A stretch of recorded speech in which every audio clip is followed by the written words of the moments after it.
গুরুচান ডাকিয়া কয় শোন বিচরণ, কত কি দেখিবি আমি থাকবো না যখন। এই দিনের কথা গুরুচাঁদ ঠাকুর বলেছিল। ভাব ছাড়া ভক্ত হবে দলে দলে, সব অভাবের ভক্ত। বলে না, ও তোর অভাব গেলে স্বভাব যাবে, থাকবে গুরুচাঁদকে ভেবে। ধন দৌলতের অভাব নাই, মান সম্মানের অভাব নাই, বিল্ডিং গাড়ির অভাব নাই, কিসের অভাব? ভাবের অভাব। তাই বলছে ভাব ছাড়া ভক্ত হবে দলে দলে, নতুন কথা বলবে তারা মূল তত্ত্ব ফেলে। এখন নতুন নতুন কথা অনেক মতপথের লোকেরা বলে, নতুন কথা, তাদের মন গড়া নিজে তৈরি করা কথা, শাস্ত্রের নিদর্শন নয়। পূর্ণ ব্রহ্ম পিতার দয়ায় হবে মহা মেলা, দোকানি বেচিবে সেথা মোটা মোটা মালা। দোকানদার আসবে মালা, ঠাকুরের ফটো নিয়ে, হরিসঙ্গীত বই নিয়ে, লীলামৃত নিয়ে। তাই বলছে পূর্ণ ব্রহ্ম পিতার দয়ায় হবে মহা মেলা, দোকানি বেচিবে সেথা মোটা মোটা মালা। ইচ্ছে মতো মালা কিনে গলেতে পড়িবে নিজের ইচ্ছায়, মতুয়ার ভাব তারা বুঝিতে নারিবে। মতুয়ার যে ভাব বোঝা কষ্ট। নিজে 50 টাকা দিয়ে করঙ্গের হার কিনে নিজে গলায় পড়বে। আমার শান্তিমা বড় আগ্রহ করে তৈরি করেছিল এই করঙ্গের হার। গোলক পাগলের গলায় যখন দিয়ে বলে, পাগল রে, গোলক রে, একটা কথা বলি তোকে বাবা, বিশুদ্ধ করঙ্গের হার দেখিবি যার গলে দোলে, শত জনমের ভাই বলে তারে নিবি কোলে। শান্তিমা দিয়ে গেছিল এই সম্পর্কটা, কিন্তু আমরা তা রাখি না। আমরা 50 টাকার মতুয়া, 50 টাকার মালা কিনে নিজে নিজে পড়েছি। আমি কি করে এই ভাবটা রাখবো মানুষের সাথে? একজন মা দেখলে, একজন কণ্ঠে যদি করঙ্গের হার দেখি মাকে, মাকে বলবো না মা হরি বল বলি না। একজন বাবাকে দেখলে হরি বল বলি না, জিজ্ঞাস করি না কোথা থেকে এসেছেন, বলি না একটু বসেন এক গ্লাস জল পান করে যান, বলি না। কারণ আমরা তো সাজা মতুয়া।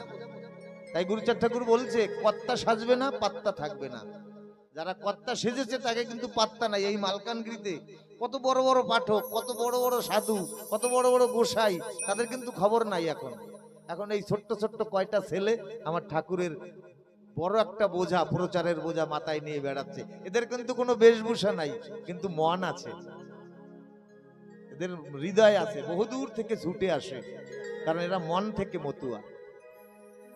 আর গর্বের সহিত বলতে পারি আমাদের যে আমি মতুয়া চ্যানেলটির গোষ্ঠী, যে যিনি অ্যাডমিনিস্ট্রার, উনি তো মনপ্রাণ সঁপে দিয়েছে আমার গুরুচাঁদের চরণে। আজ সারা বিশ্বের, এই কিছুদিন আগে সুদূর হায়দ্রাবাদ থেকে এক ভক্ত, কৃষ্ণ ভক্ত, ওখানে ব্যবসা করে, আমাকে ফোনে দিয়েছে, বলছে দাদা আমি মতুয়া অ্যাডমিনিস্ট্রার যিনি বা ওই চ্যানেলটা যে ব্রডকাস্ট করে, ওনাকে যদি কোনোদিন আমি পাই, আমি ওনাকে 1000 টাকা দিয়ে ওনাকে অর্ঘ্য দান করব।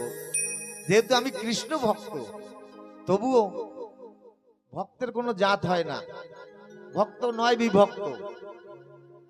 বলে তোমাদের এই আমি মতুয়া চ্যানেলটা আমার ওই 40 ইঞ্চি এলসিডি টিভিতে লাগানো থাকে, এদিকে আমি বেচা কেনা করি, আর ওই যখনই তোমাদের নতুন কোনো প্রোগ্রাম, হরিচাঁদ ঠাকুরের মা বাবার কথা, কৃষ্ণের কথা হয়, তখন আমি ওই দেখি।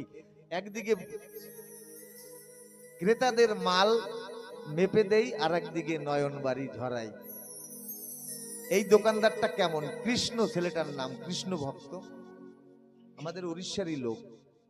তাহলে যদি এই মাধ্যমে, ইউটিউবের মাধ্যমে, হে ভক্ত তুমি যদি শুনে থাকো, তাহলে আমি মতুয়ার পক্ষ থেকে তোমার রাতুল চরণে কোটি কোটি প্রণাম জানাই। কারণ পয়সাটা বড় কথা নয়, আবার ঐশ্বর্য মাধুর্য নহে সমতুল, ঐশ্বর্যই মাধুর্যের সব থেকে মূল। আজকে যে এই বাড়িতে মহোৎসব হলো, পয়সা না হলে তো হতো না, তাই ঐশ্বর্য দরকার। তাই যে ভক্ত আমি মতুয়া চ্যানেলকে এই 1000 টাকা দান করার প্রয়াস দিয়েছে, তাকে কোটি কোটি নমস্কার। দোকানি বেচিবে সেটা মোটা মোটা মালা, ইচ্ছে মতো মালা কিনে গলেতে পড়িবে, মতুয়ার ভাব তারা বুঝিতে নারিবে। ভাবেতে তারা এই দুনিয়ায় হরিগুরু নাই, তারা ভাবে এই দুনিয়ায় এখন তো নাই হরিচাঁদ গুরুচাঁদ। মোটা মালা পরে তারা সাজিবে গোসাই বলে, এখন তো আর কেউ কিছু বলবে না। এই মণি গোসাই থাকাকালীন, এখন আজকে যেমন গান গাইলো না, স্থান কাল পাত্র আমরা হিসাব করে গাইতে পারি না। আমার গোসাই থাকা অবস্থায় যদি কেউ একটা গান গাইতো, বড় হিসাব করে গাইতে হতো, কারণ শাসন করার মানুষ ছিল, ভালোবাসারও মানুষ ছিল। আজকে শাসন করার মানুষ নাই, ভালোবাসারও মানুষ নাই। তাই মোটা মোটা মালা পরে তারা সাজিবে গোসাই। অন্তঃসার শূন্য হবে বাহ্য আড়ম্বর, মানে অন্তরের সারবস্তু কিছু থাকবে না, শুধু বাহ্যের আড়ম্বর।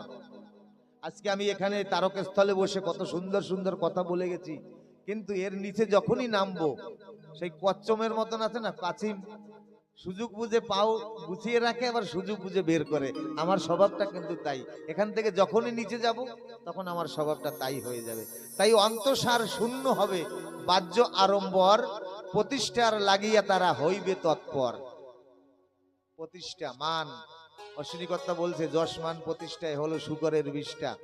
আত্মগর্বে গর্বী হবে, পরনিন্দাতে মুখর, ভক্ত মহলে তারা সাজিবে ঈশ্বর। বড় কষ্ট লাগে যখন আমার মা বয়সী, আমার ঠাকুমা বয়সী আমাকে প্রণাম করে। আমি প্রণাম করে, আমি ছোট্ট মানুষ, আমি তৎক্ষণাৎ আমার প্রণামটা আমার ইষ্ট, আমার ঈশ্বরকে পাঠিয়ে দিই, যে আমার মা বয়সী, আমার ঠাকুমা বয়সী, যাদের কোলে পিঠে আমি মানুষ হয়েছি, তারা আমাকে পাঠক মনে করে, ভালো লীলামৃত, ভালো গান গাইতে পারে, ভালো ভাবুক বলে আমাকে প্রণাম করে।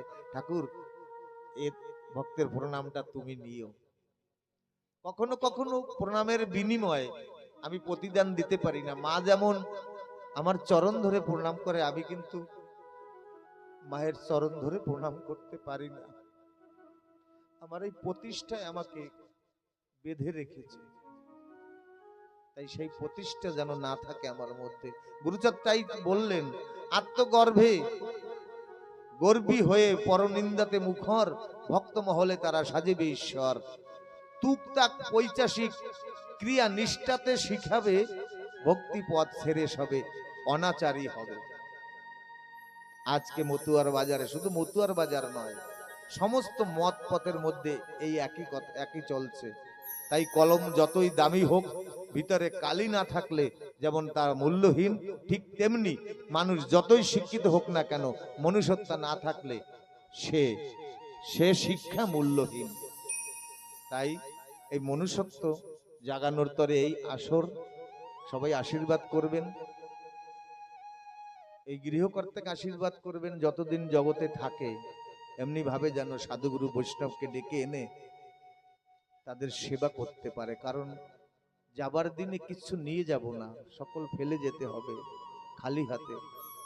যাবে শুধু সাধুগুরু বৈষ্ণবের কৃপা পারের মাসুল হিসাবে।